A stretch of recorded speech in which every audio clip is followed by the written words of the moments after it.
జై శ్రీరామ్, జై శ్రీరామ్, జై శ్రీరామ్.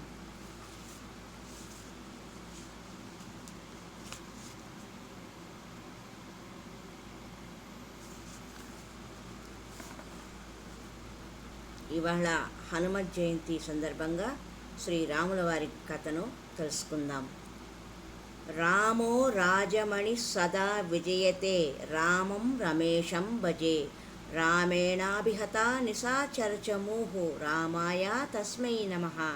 రామన్నాస్తి పరాయణం పరతరం, రామస్య దాసోస్మ్యహం, రామే చిత్తలయః సదా భవతు మే భో రామా మాముద్ధర.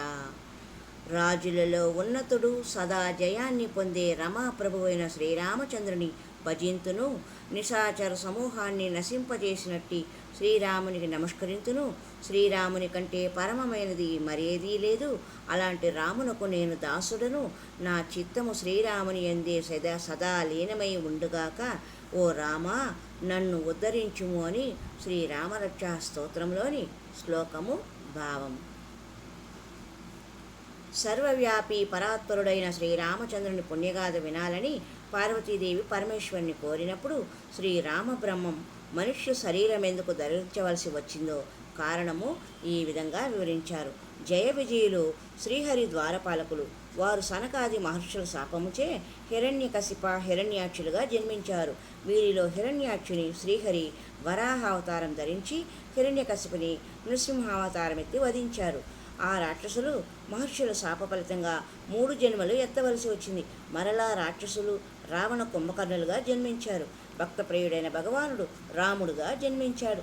ఒక పర్యాయం నారదుని వంటి విరాగికి మోహము ఆవేశించగా శ్రీహరికి తన మనోరథం తీర్చమని చెప్పుకున్నాడు. రాజకుమార్తె స్వయంవరానికి నారదుడు శ్రీహరి ప్రసాదించిన సుందర రూపంతో హాజరయ్యాడు. ఆ సభకు 2 శివభక్తులు కూడా వచ్చారు. వారు నారదుని ముఖం చూసి నవ్వుకున్నారు. దానికి కారణము నారదుని ముఖము కోతి ముఖంలా ఉండటమే. ఆ విషయం గ్రహించలేని నారదుడు రాజకుమార్తె తననే వరిస్తుందన్న ఆశతో ఉన్నాడు. ఒక రాజకుమారుని రూపంలో వచ్చిన శ్రీహరి మెడలో వరమాల వేయగా శ్రీహరి ఆమెతో వెళ్ళిపోయాడు. నారదుడు పట్టరాని కోపంతో తనను చూసి నవ్వుతున్న శివభక్తుల్ని రాక్షసులై జన్మించమని శపిస్తాడు. శ్రీహరి తనను మోసగించాడని, నన్ను కోతి ముఖాన్ని కలవానిగా చేసి ఆ రాజకుమార్తెను నాకు దక్కకుండా చేశావు కనుక నువ్వు రాజకుమారుని రూపంలో నన్ను ఏ విధంగా మోసం చేశావో అట్లే రాజకుమారునిగా జన్మింతువుగాక. నన్ను వానరముగా చేసితివి కనుక ఆ వానరులే నీకు సహాయకులగుదురుగాక. నేను కోరిన శ్రీని నాకు దక్కకుండా చేసితివి కనుక నీకు భార్యావియోగం అనుభవింతుగాక అని శపించాడు నారదుడు. నారదుని మోహ విముక్తిని చేయటానికి శ్రీహరి నారదుని శాపాన్ని సంతోషంగా స్వీకరించాడు. తన తప్పిదాన్ని గ్రహించిన నారదుడు పాప పరిహారం కోరగా శ్రీహరి శివనామం 100 పర్యాయాలు జపించు, నీ హృదయం శాంతిస్తుంది అని చెప్పారు. నీకు పరమేశ్వరుని కంటే ప్రీతిపాత్రులు అన్యులు ఎవరూ లేరు. ముని పరమేశ్వరుని దయలేనివాడు నా భక్తిని పొందలేడు. బ్రహ్మలోకానికి బయలుదేరిన నారద మునీంద్రుని ఆయన వలన శాపగ్రస్తులను శివభక్తుల పాదాలపై పడి శాప విముక్తి కలిగించమని ప్రార్థించారు. శాపఫలంగా మీరు రాక్షస జన్మ ఎత్తవలసిందే, కానీ మీరిద్దరూ మహాదైశ్వర్య తేజోబల సంపన్నులు కాగలరు. మీరు మీ భుజబలంతో విశ్వమంతా జయించి విష్ణు భగవానుడు మరో రూపంలో అవతరించినప్పుడు ఆయన చేతిలో మరణించి జన్మరాహిత్యాన్ని పొందగలరు అని నారదుల వారు వివరించారు. శ్రీహరి అనంతుడు, ఆయన కథలు అనంతములు. శ్రీహరి శరణాగత వత్సలుడు. శ్రీరామ కథ కలిపాపాలను హరిస్తుంది, కళ్యాణప్రదం. మానవ జాతి సృష్టికి మూలకారకులు. స్వయంభువ మనువు, ఆయన భార్య శతరూప. ఆ దంపతులు యోగ్యుడైన కుమారునికి రాజ్యమిచ్చి అరణ్యాలకు వెళ్ళి ఓం నమో భగవతే వాసుదేవాయ మంత్రాన్ని బహుకాలం తపస్సు చేశారు. నారాయణుడు ప్రత్యక్షమై వరం కోరుకోమనగా మీ వంటి కుమారుడు కావాలి అని కోరుకున్నారు.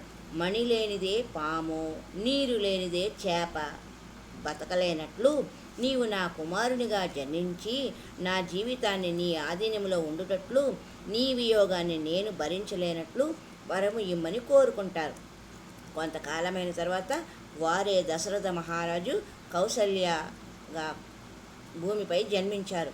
గత జన్మలో సత్యకేతుడను రాజు కుమారుడైన ప్రతాపవాసుడు అరిమర్దనుడు మరు జన్మలో రావణ కుంభకర్ణులుగాను వారి మంత్రి అయిన ధర్మరుభి విభూషణునిగా జన్మించారు.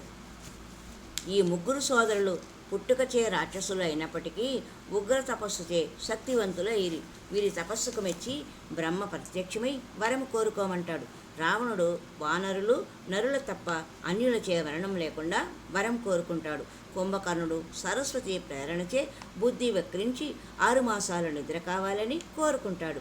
నాకు ఎల్లప్పుడూ భగవంతుని శరణాలపై నిర్మలమైన భక్తి ప్రేమ ప్రసాదించమని విభీషణుడు కోరుకుంటాడు. మయుడు తన కుమార్తె మండోదరిని రావణునికిచ్చి పెళ్లి చేస్తాడు. రావణుడు తన సోదరులు కుంభకర్ణ విభీషణులకు వివాహం చేశాడు. సముద్ర మధ్యంలో త్రికూట పర్వతం ఉంది. దానిపై బ్రహ్మ నిర్మితమైన పెద్ద కోట ఉంది. మయుడు దానిని పునరుద్ధరించి అమరావతి కంటే సుందరంగా తీర్చిదిద్దాడు.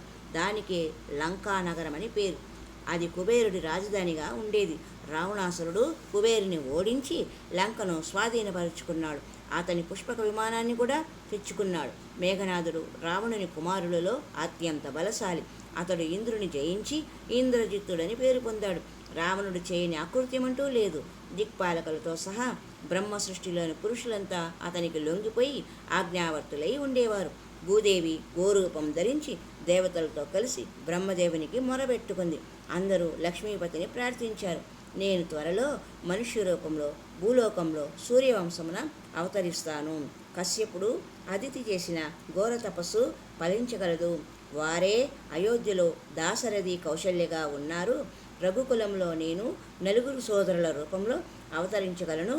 నారదుని మాటలు నిజమని నిరూపించి భూభారం హరించగలను అంటారు శ్రీపతి. సగరుడు అనే రాజుతో రామాయణ రాజవంశము మొదలైనది. సగరుని తరువాత ఎందరో రాజులు కోసల దేశాన్ని పరిపాలించారు. వారిలో ఇక్ష్వాకుడు ప్రముఖుడు. ఆయన తర్వాత ఎన్నో తరాల తర్వాత దశరథుడు కోసల రాజ్యానికి ప్రభువయ్యాడు. పుత్రులచే లోకాలను జయించి పౌత్రులచే అనంత సుఖాలు అనుభవించి ప్రపౌత్రుని వలన స్వర్గాన్ని పొందమని శాస్త్రం. అయితే సమస్త సంపదలతో తులతోగే శౌర్యవంతుడు దశరథునకు చాలా కాలం వరకు సంతాన యోగ్యత కలగలేదు. ఋష్యశృంగ మహాముని అశ్వమేధ యాగం పుత్రకామేష్టి నిర్వహించాడు. వాల్మీకి రామాయణాన్ని అనుసరించి శ్రీ మహావిష్ణువు తనను 4 భాగాలుగా చేసుకుని దశరథునిలో ప్రవేశించాడు. ఓ లక్ష్మీపతి, మీరు రావణాదుల సంహార నిమిత్తమై ఈ రూపంలో అవతరించారని పరమాత్మ నామరూపాలలోని తత్వాన్ని వేదమాత ఋగ్వేదంలో సూచించింది. లక్ష్మణ భరత శత్రుఘ్నులు ముగ్గురు జాగ్రత్త స్వప్న సుషుప్త అవస్థలు. వీరు తురీయ బ్రహ్మ అయిన రాముని యొక్క అంశలు. శ్రీమన్నారాయణునిచే శ్రీరామునిగా, శ్రీదేవి జానకిగా, ఆదిశేషుడు లక్ష్మణుడుగా, శంఖము భరతుడుగా, చక్రము శత్రుఘ్నుడిగా అవతరించారు. తామస రాక్షస దేహంతో సాత్విక సాధన చేసి తనను చేరుకోలేని అసురులను సంహరించి వారికి ముక్తినివ్వడం ద్వారా హితం చేసే పరమాత్మ రావణాదుల వధ నిమిత్తం ఈ రూపం ధరించాడని దేవతలు స్తుతించారు. మన దేశంలో రామాలయం లేని ఊరు కానీ, రామకథ తెలియని వ్యక్తి కానీ, రామరాజ్యాన్ని కొనియాడని పౌరుని కానీ ఊహించలేము. భారతీయులు ఎన్ని యుగాలైనా రామచంద్రుని మనసారా ఆరాధిస్తూనే ఉంటారు. రామాయణంలో మరొక గొప్ప విషయం ఏమిటంటే, కావ్యంలో మనకు దర్శనమయ్యే ప్రతి వ్యక్తి ఒకరిని మించిన త్యాగశీలురు మరొకరు. సద్గుణవంతులు, ప్రేమస్వరూపులు, సేవా తత్పరులు. వీరందరూ మానవ జీవన ఔన్నత్యానికి ఉదాహరణలుగా నిలిచారు. వీరందరూ మన జాతి సంస్కృతికి ప్రతిరూపాలు. పోతన గారు భాగవతంలో శ్రీరాముని ప్రజానురంజక పరిపాలన ఒక అద్భుత శ్లోకాన్ని ఇలా తెలియజేశారు. తండ్రి క్రియ రామచంద్రుడు తండ్రులను మరిపించి ప్రజలచే తండ్రులందరూ మరిచిరి తండ్రి కథ రామచంద్ర ధరణిప్పుడనుచును రక్షింపన్. ఇలాంటి కళ్యాణ గుణాలు రామచంద్రునిలో అనేకం ఉన్నాయి. జయాన్ని చేకూర్చే రథాన్ని గురించి ఇలా చెప్పారు.